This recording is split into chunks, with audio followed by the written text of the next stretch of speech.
Good afternoon, buenas tardes, and thank you for tuning in. On behalf of all of us at the locally based, independently owned bookstore Books and Books in Miami, Florida, and in partnership with Miami Book Fair, it's my pleasure to welcome you to a virtual afternoon with Bärí A. Williams and Jerusha Stewart to discuss diversity in the workplace, eye-opening interviews to jumpstart conversations about identity, privilege, and bias.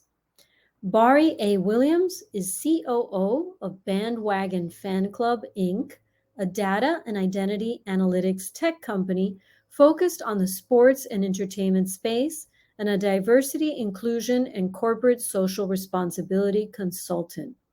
Prior to Bandwagon, she was VP of Legal Business and Policy Affairs at All Turtles, an AI startup studio, and the former head of business operations management for North America at StutHub.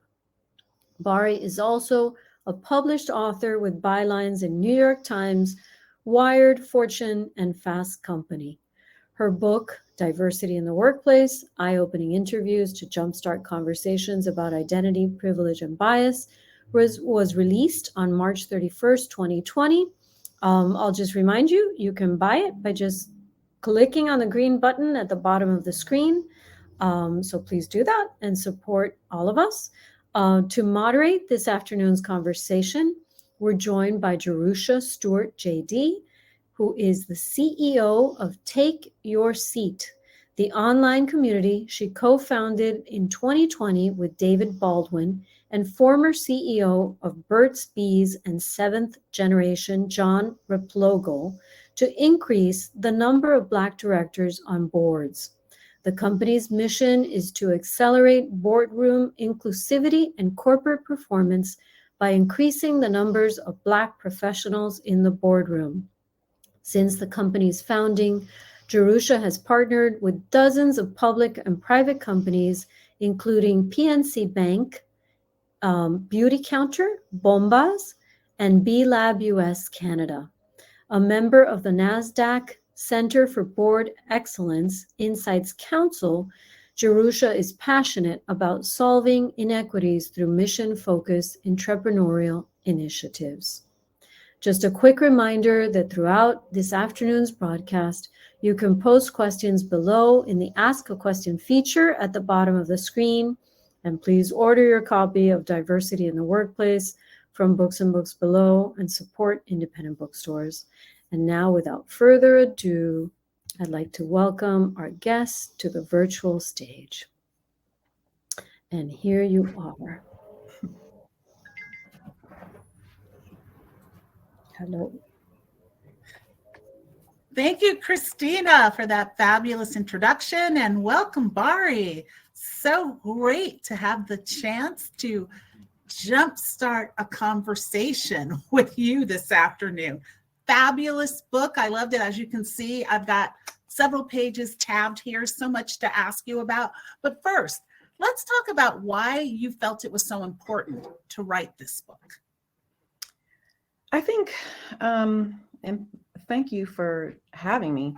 I think one thing that made this imperative for me is just based on personal experiences. And I know if they are my experiences I've had, I know that my friends and I have discussed it over many a brunch, dinner, at conferences, and just understanding what it is to be a diverse person in the workplace and what are the different challenges that you face based on how it is that you identify.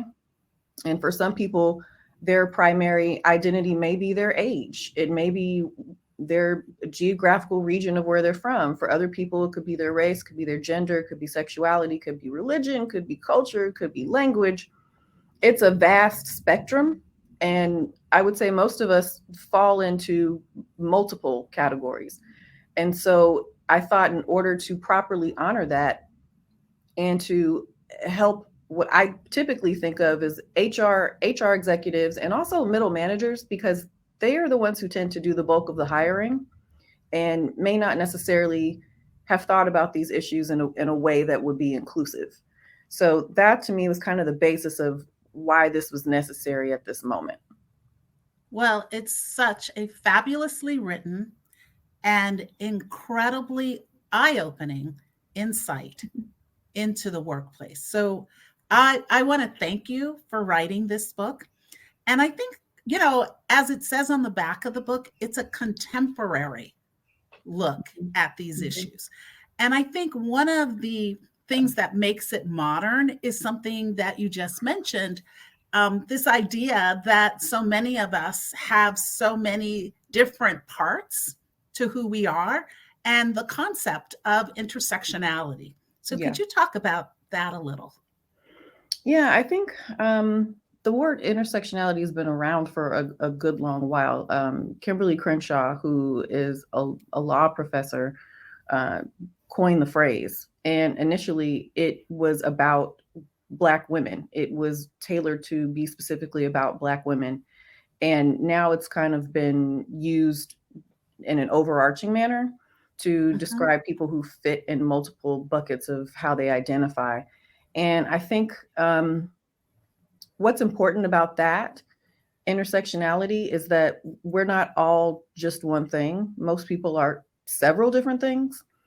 And dealing with workplace issues, sometimes you wonder, at least I've had this conversation again with my girlfriends and some colleagues, sometimes you wonder, did I not get that promotion because I'm Black, or did I not get it because I'm a woman? Or is it both? And I think that's something that people don't necessarily consider. And I think that it's something that is imperative for people to really kind of explore. What does it mean to be intersectional? What does that mean to respect that people identify as multiple things? And so asking a question about identity, particularly when you may belong to two different groups, is something that you kind of need to understand what the definition of the word is first, and then how it's actually applied. So that to me is core. And in writing the book, having the 25 interviews, there were only 2 people that I interviewed that fit squarely in one bucket. And everyone else, I couldn't figure out like which chapter should this person go in, because they could go in religion and culture, they could go in race, they could go in gender. I had a couple people that could have gone in 3.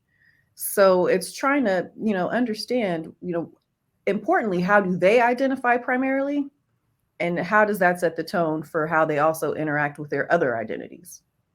Well, that's one of the things I found fascinating about the book, is the fact that so many of the interviewees did have so many buckets that they were a part of, right? Mm-hmm. And you allowed them to bring their whole selves to the book, which I thought, from a workplace standpoint, I know that that's something that a lot of companies are striving for, is to allow us to bring our whole selves to work, right? Yeah. So that's an interesting concept. I think just in having those conversations in those interviews, and even in my own experience, I think there's a little more latitude giving to some more than others to bring their whole self to work. Or my mom just simply put it and was like, yeah, everybody doesn't need to see your whole self. How about just like 75%, and you keep the other 25% to yourself?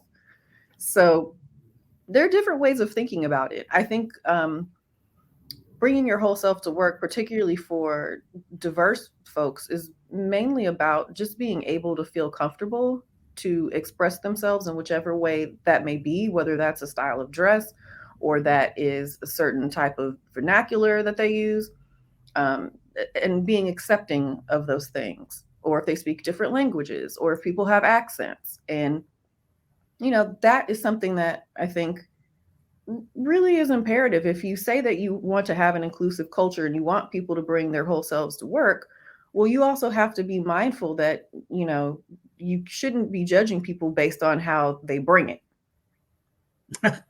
You're right about that. And it's interesting that your mom had this idea that maybe you shouldn't bring your whole self to work. Just 75%. I know that 75%. Well, it's interesting because one of your interviewees, Aubrey, she talked about the idea that as a Latin woman, I believe. Yes. It was interesting, that whole idea of privilege and how it played into passing. You know, Mhm. that she was at a certain place in her career where, yes, she's Latina, and that's not the part of herself that she necessarily brings to work to get ahead because she can pass. Yeah. Well, I will say Aubrey is very good about bringing her entire self because she led a diversity function at a tech company. But what I thought was interesting, particularly about interviewing her, is because she is very fair skinned and she can pass. So people don't necessarily believe that she's Latina. And you can't tell that she is also LGBTQ by like you can't look at someone and tell that. So she's been privy to conversations in rooms that anybody else that was not able to pass would not have been privy to. And so that's what part of what she was talking about, and leveraging your privilege is the ability to say, well, hold up, what did you just say? It's And do you also realize how that interesting, was wrong? right? And it's also interesting what she said in your book. Every one of my friends who pass, they also experience this, and they fear the isolation of having visible people of color tell you to shut the F up and don't complain about your white privilege. Mm-hmm. Wow. Yeah, that was powerful. And I Mm-hmm. think part of that comes from what makes allyship, right? And part of allyship, at least to me, it's an action. It's not just, it's a verb. Like that's what you should actively be looking to do. And part of that is sometimes you have to yield the floor. And so the ability for her to make certain strides because she can pass is really great. But also sometimes that means you need to yield the floor and bring the people who may be most directly affected because they don't have that privilege. You need to let them kind of do the talking and see what it is that they have to say. Oh, I love you brought up the concept of allyship.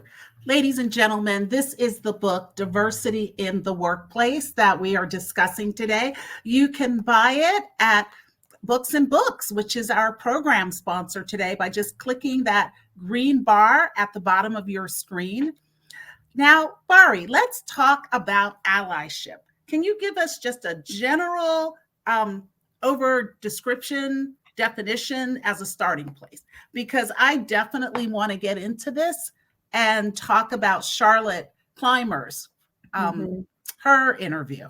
Mm-hmm.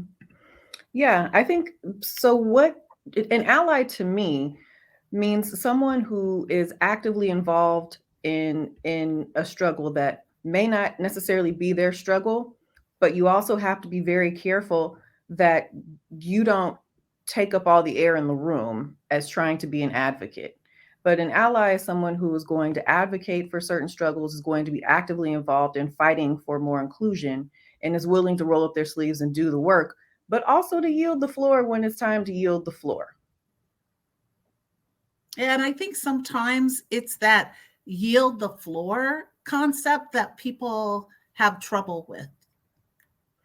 I think, well, I would also add another thing that people have trouble with. And I would say, yes, yielding the floor definitely is one of them, because you cross a line into wanting to be helpful and then in turn ending up speaking for people that you're not in and of that community. So you might want to just not. But instead, it's totally fine to be helpful and ask for ways how you can be helpful.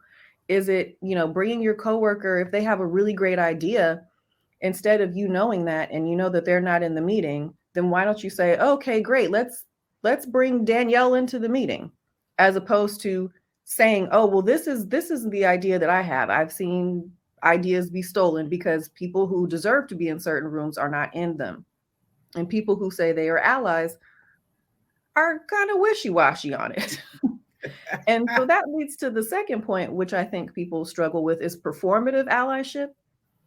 And that's, I say that, we have many, many hashtag activists and not enough actual activists.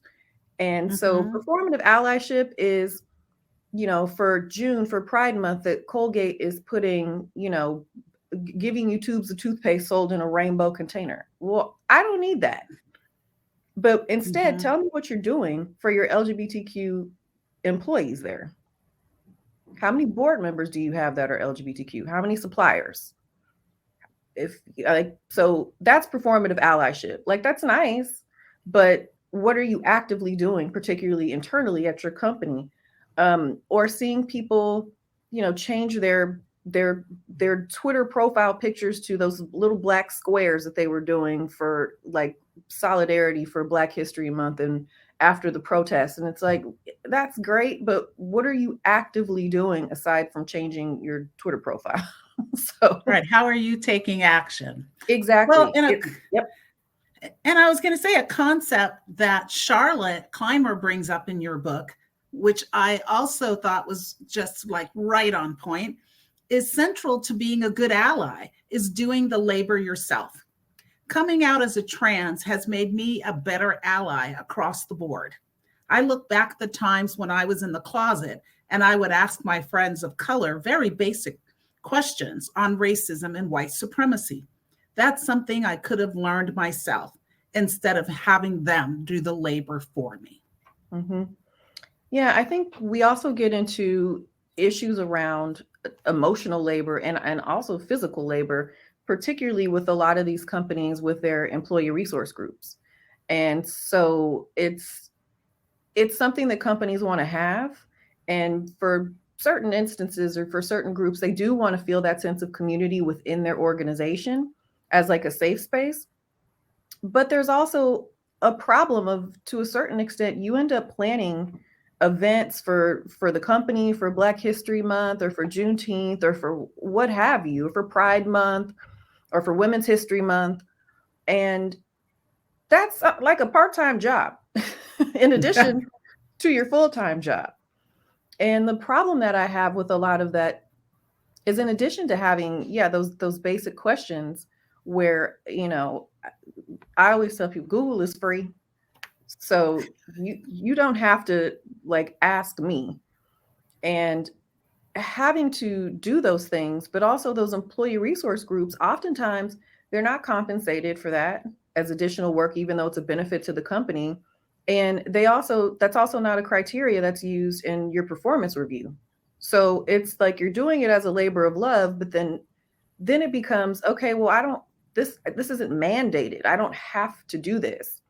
But it becomes this weird kind of dance of tension that you're doing with the company because now they're relying upon it.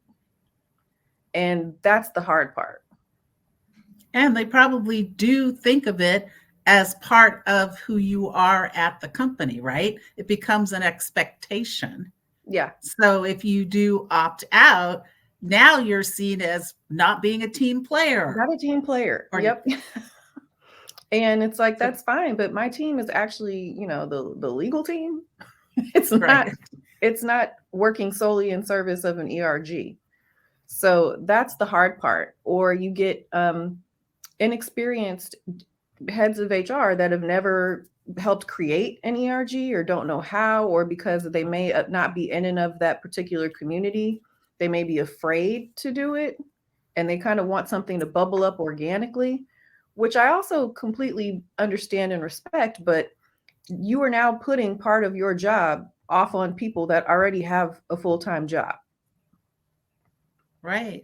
So I have a question. It's, in terms of the book and the people that you interviewed, did any of them give you stories of companies getting it right? A short answer would be no. No. I mean, and sometimes it means it wasn't right necessarily for their personal lived experience. Right. And sometimes it meant it wasn't right for other ERGs or other people in and of other communities that they worked with where they saw that they were getting it wrong. So there were no happy endings necessarily. I think probably Charlotte came the closest because she worked for HRC.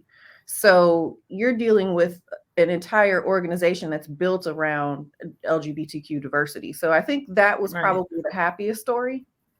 Mm-hmm. Well, it's good to hear that there was a happy story. because so many of the stories were almost painful to read in their reality. Yeah. I mean, I felt like you really captured where they are and what they're bringing to their work lives. Mm-hmm. And it was all, it was interesting to hear them talk about what they had to do outside the workplace in order to be sane in the workplace.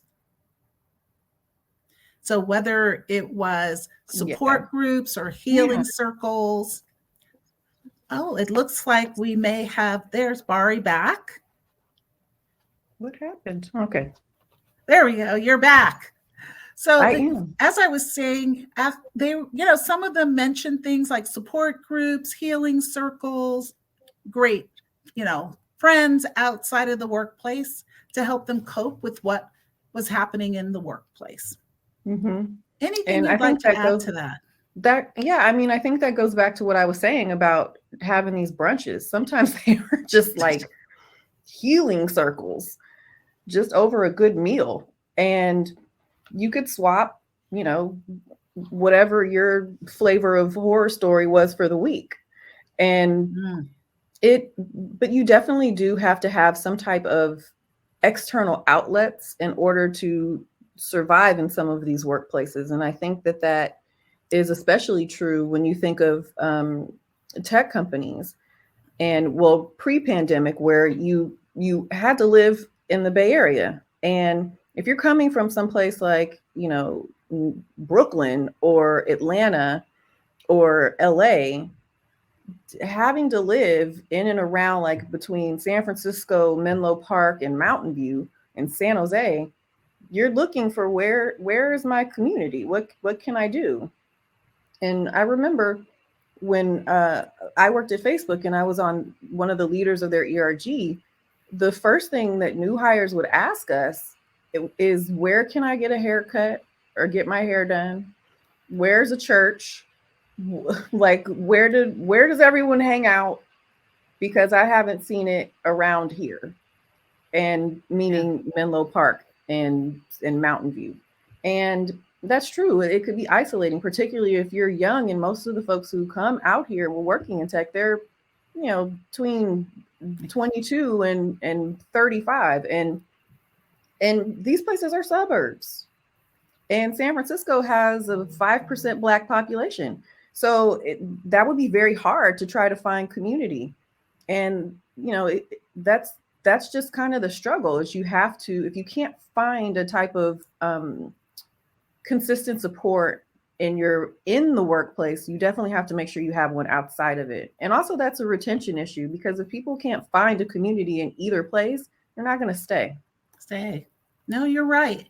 And it's one of the reasons we built Take Your Seat, is to provide that community for Black professionals on their board service journey. And I thank you so much for being of service to that community, appearing on one of our panels for the Inclusive Leadership Series. You've been incredible at taking the issues of diversity in the workplace and allowing them to bubble up into the boardroom.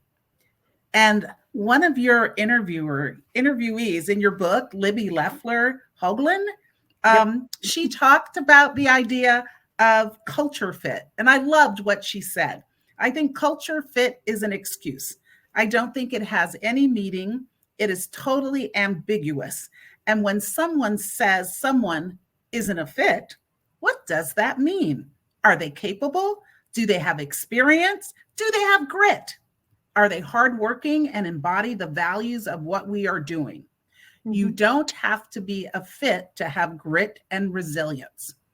And the reason I loved what she was saying is because in the boardroom, there's a big conversation around culture and fit, because it's a group that does its decision-making by consensus. Right. And I think a lot of the times they lean on this idea of fit, and that's why their networks are so small. Of course, they're going to bring somebody in who looks like them, pale and male, because that person seems more of a fit than someone who looks like you or I. I would say that That's exactly correct. And yeah, Libby is definitely right. Culture fit is an excuse. And the thing that really bothers me about it is, how are you making that decision? And for me, the bigger question is, well, whose culture? So, I mean, and really what it is it's akin to, I went to a conference, and this is part of one of the stories that I'm currently writing about. And I wanted to talk to this particular venture capitalist partner, and went up, introduced myself, and he immediately said, "Oh, it's great to meet you," and then promptly told me, like, "Oh, but you know who you really should talk to," and then named this Black woman VC who I already know, and she and I are already friends. And it's like, but I wanted to talk to you. And it was one of the panelists that he was on a panel, and this particular gentleman did not say this, but this man said, "I always like to mentor and sponsor people who remind me of myself." And I said, okay, well, that really takes me out of this. So, it is something where you want someone who's going to remind you of yourself. Well, then they probably went to the same school, they're of the same background. Maybe we haven't even gotten to socioeconomic status yet, but it could be that all of those things are similar. And so that's why this usually male reminds you of yourself, and you have no problem mentoring him or sponsoring him. But I come up to you and want to talk to someone, and the answer is, "Oh, it's so nice to meet you. Also, do you know her? You should really talk to her." And I was like, but why? But why, right? Well, it's one of the reasons we felt at Take Your Seat that it was so important to offer the Inclusive Leadership Series for board leaders and CEOs to help them get beyond their, let's call them blind spots in terms of their biases. And we've had such an incredible response to the series, especially having access to people like you for the participants. I think that our biggest challenge is building this inclusive boardroom. We're all focused on diversity and getting people in the boardroom, and that's not the only job. Diversity is the number that counts. Inclusivity is making them count, right? Yeah. I think there's a different aspect to that is, and I think maybe someone brought it up in the inclusive leadership panel, was also the factor of age. So it's not just your race, gender, sexuality, but if you are of a certain vintage, either you're too old, or if you're not of that vintage, then you're too young. And so either way, we shouldn't listen to what you're talking about, because the rest of us are in the same kind of cohort of age range, and we know better than you all. And that's what I loved about diversity in the workplace, because you spoke about these other areas that we're all diverse in, these other buckets: ageism, being disabled. It was interesting, even addiction, which I had never thought of putting into one of these buckets.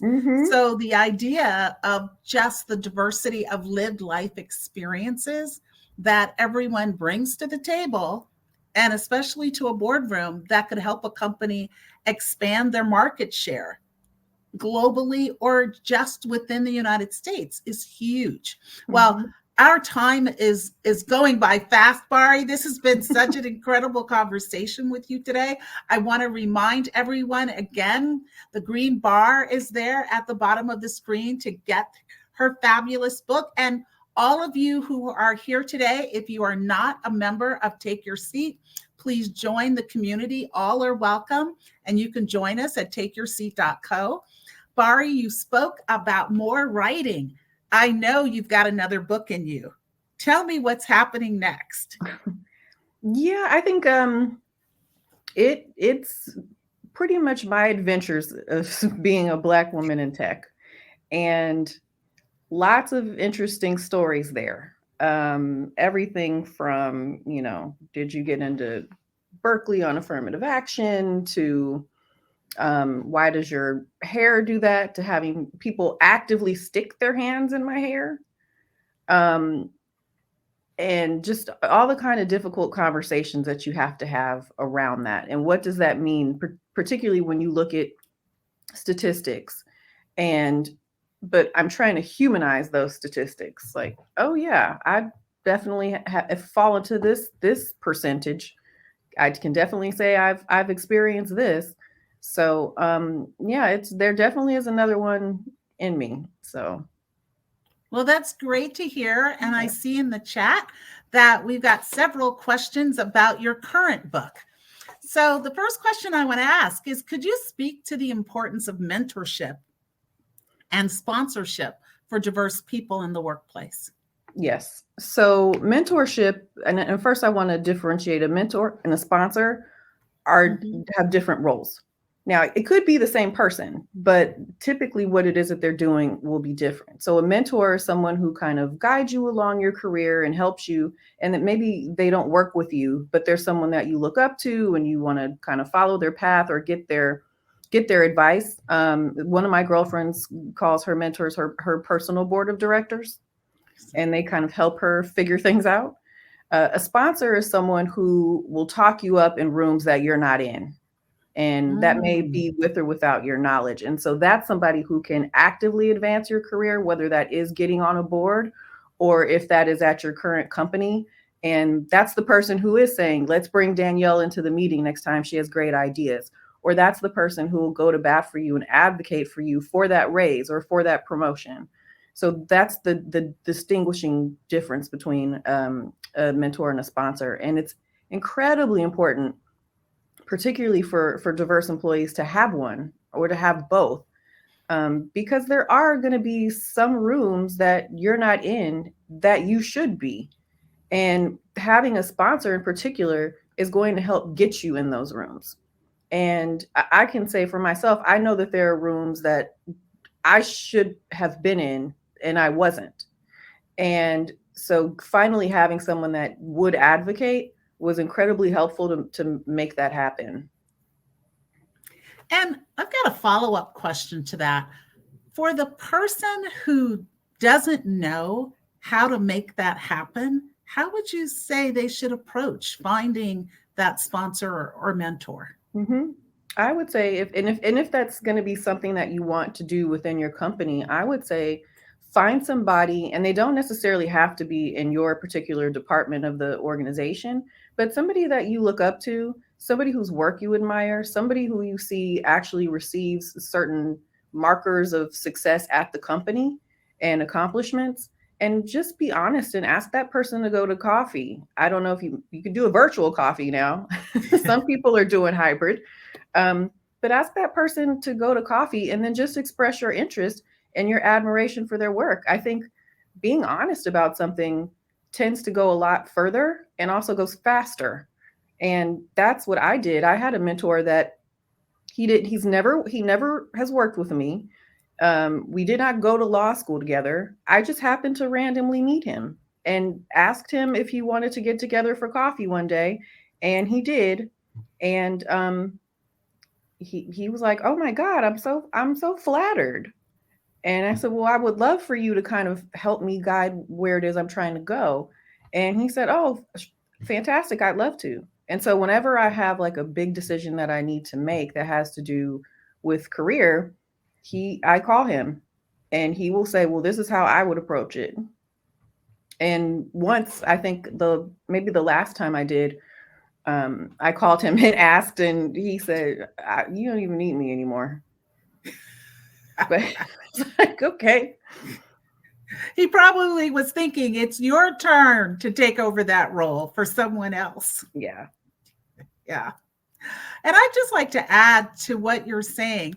The concept of sponsorship and mentorship is something that we're also pushing in the boardroom, because when you're onboarding that new director, and they talk about it a lot for Black directors and directors of color and women, but I think it holds true for anyone who enters the room and they're new. Yep. And they're unfamiliar with this group of people. Part of that onboarding process should be providing a mentor or providing a sponsor who helps, let's say, acclimate you to the room, because then it makes you so much more valuable in those meetings and helps the board actually absorb you, right? Bring you into the hive. Well, and it's not with even less just friction. the tactical and the tactical and practical aspects of being on a board, but it's also understanding, to Libby's point, I don't like the term culture fit, but there definitely is a culture to each layer of an organization. And so that person has to also acclimate you to kind of the do's and don'ts of interacting with certain people. Like, okay, maybe don't ask this person this question, but you can ask this person. Or you should definitely talk to this person if your interest is being part of the finance committee. Like, just things that can help you kind of navigate not just the professional issues of being on a board, but the social aspects of that within that particular organization. I totally agree. Totally agree with you, Bärí. So now we have another question. I'm going to go to another topic here. You spoke quite a bit about ERGs and how they're used or misused by companies. How do you think employee resource groups should be used in that environment? I think that what they should be, first of all, is opt-in. Like, you shouldn't have to feel like it's mandatory.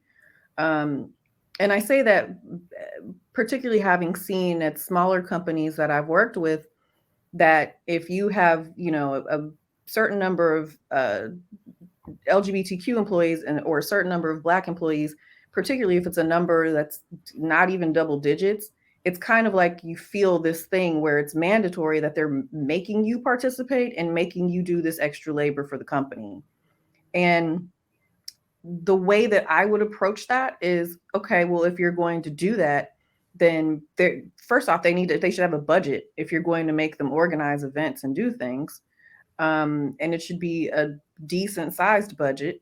And you should also either compensate them a little extra for taking over those leadership duties. And that also should be part of their employee reviews, because otherwise you're just having people do a free part-time job that also involves a ton of emotional labor. And that isn't fair to put on people when all they're trying to do is just be productive. Like, I've had conversations with some people who have felt pressured to lead ERGs that say, I just want to do my work and go home. Like, I don't want to have to explain, how I feel about, being a mother in the workplace and just things like that. Like, there's very much a sense of, some people want to do that work and some people just want to do their regular work and go home. So it should not be mandated, but it should be compensated and it should be part of someone's review. And it's interesting when you talk about some people having a passion for this work and some people wanting to have the option of opting out. One of the interviews you did was so interesting. Edward Wong, who talked about how his way of, I guess, getting over that culture fit hurdle was to do the work and to be tapped into the vision and mission of the company and to be a contribution. And I thought that was so interesting because I kind of took for granted, first of all, that that's what everyone would say that they were trying to do. And that in his case, having been a minority in a majority minority culture, that was how he had learned to thrive. Yeah, he was also really interesting. Just from the standpoint of, he was a minority in a majority minority high school, and people had issues with him around that. And so doing the work to kind of bridge the gap between, I think his school was predominantly Black and brown, and to do the work to bridge the gap between himself and these groups is how he just kind of approaches his work. And it's like, I understand what it is I need to get done. So I'm just going to go ahead and do that and focus on that. Yeah, it was just an interesting thing to read from his perspective, that he felt that was what made it a success for him. Yeah. I'm going to switch to topic again, because you got a question about this new mentorship model, and I'll admit I'm not familiar with it as well. Reverse mentorship. Does it make sense for diverse employees who have historically haven't gotten mentorship to engage in this? And what is this? From what I tell us what it is first. So from what my understanding of what it is it's almost kind of being like I guess the most analogous thing would be like a spiritual guide for someone, and like kind of helping other people who may not be in and of a certain community and acclimating them to that. And it's helping them do the work and giving them the tools to and to give them enough so that they can do the tools and use the tools for themselves. It depends on if you want to engage in that. I think, sometimes it's perfectly fine to do so. When it comes to certain topics, other topics, I don't necessarily know that that's something I would want to engage in. But I think it could be worthwhile. It also depends on how it's going to benefit the person who is doing the mentorship, not necessarily just the mentee. So it should be somewhat of a two-way street. Like, is there a way that they're also being beneficial to you, kind of expending this emotional labor? And again, there's a whole website called Let Me Google That for you. So if you want me to just compile a list of resources, you could probably find them. So it's more about having the personal relationship and interaction, and I guess creating a safe space for someone to ask questions they wouldn't want to ask out loud, or that they wouldn't want other people to know that they asked. Yeah, and I think that's a lot of what's here in this space. There's a lot of fear of failing, of getting it wrong, of not having it happen the way you intended. And I love this idea that we're aiming for progress, not perfection. Yes. And I think that's also an issue around the way that I approach diversity is as a four-legged stool model. And I think people get so overwhelmed by the idea of what that entails that it's almost like it's analysis paralysis, where they're like, okay, well, there's too many things to do, and so I'll just do nothing. And that's not the answer. It's just, do one thing at a time. And you can't do everything in a day. So take one stool, work on that. Once you feel like you've gotten a certain amount of progress with that, move on to the second stool leg. Because actually, that's the only way you can do anything, right? Is one thing at a time. That one thing at a time, moving forward. Now, your book is called Diversity in the Workplace. And right now, there is a workplace that is making headline news, the NFL, and Robin Flores' lawsuit. And I know that you've got something to say about that. I have many things to say about that.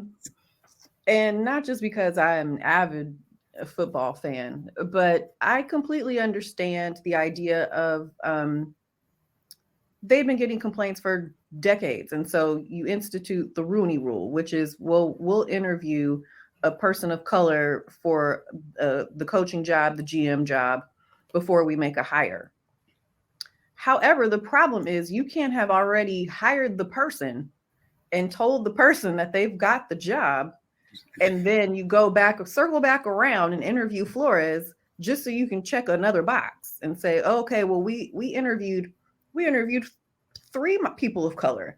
And it's like, yeah, but also everyone's cognizant of the fact that the more people of color that you hired, the less likely it looks like you can say, oh, you didn't really try.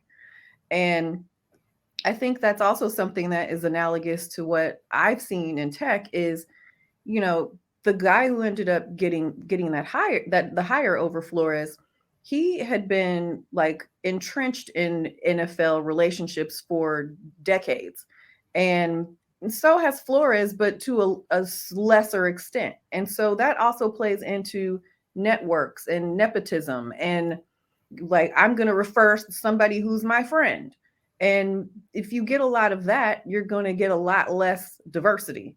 And it's just very interesting to me. And Roger Goodell finally decided to like come out of a cave from where he's been hiding from this and have a press conference in which the reporters thought that they were going to be able to ask questions, and he was not taking questions. He made his statement and he said, yes, they're not doing well with diversity and they'll go back and revisit the process, but had zero specifics in terms of what that process is. So that's another thing that I tell people, particularly when you're trying to have more diversity and inclusion in your workplace. If you don't have any metrics and you don't have any predetermined resources, nothing's going to get done because there's no accountability. Well, and this sounds like another instance of culture fit, right? Right. Yeah. And one of the questions, I think what's interesting about this is by filing this lawsuit, he knows he's probably never going to get another job in the NFL. But he's decided that it was more important to tell his story and to fix it for the future. And so going full scorched earth is sometimes the only way you can do that. Yeah, you're right. Although everybody's expecting that. And I'm hoping there's going to be a different result because he is talented. I don't think there will be. It's the same thing where the NFL said, oh, great, we'll give Kaepernick a tryout. And oh, right. Yes. And look where that went, right? I think he's going scorched earth and that's it. Enough of Thursday afternoon quarterbacking here. How about let's return to the Inclusive Leadership Series. Someone's asked a question about when you were on the panel with the discussions. Did you talk about the idea of culture fit and how the board leaders and CEOs could use that in a positive way to advance their missions? I didn't talk about it necessarily from the standpoint of using it in a positive way, but there definitely is. And that's more akin to, making sure that your board should reflect, I think, not just your employees, but also your customers. And so if that isn't the case, well, you need to revisit that, because all that's going to do is give you more insight into how you guide the company and what kind of decisions that you help them make. So culture fit doesn't have to be entirely bad if you're looking at it and using it from that perspective. Excellent. Excellent. Great advice. Well, Bärí, we're at the end of our conversation. It's been so brilliant and insightful. I've been so thrilled to have the opportunity to speak with you. I want to remind everyone that you can purchase Diversity in the Workplace on that green bar at the bottom of your screen. And I want to ask you, Bärí, what takeaways do you want to leave our audience with today?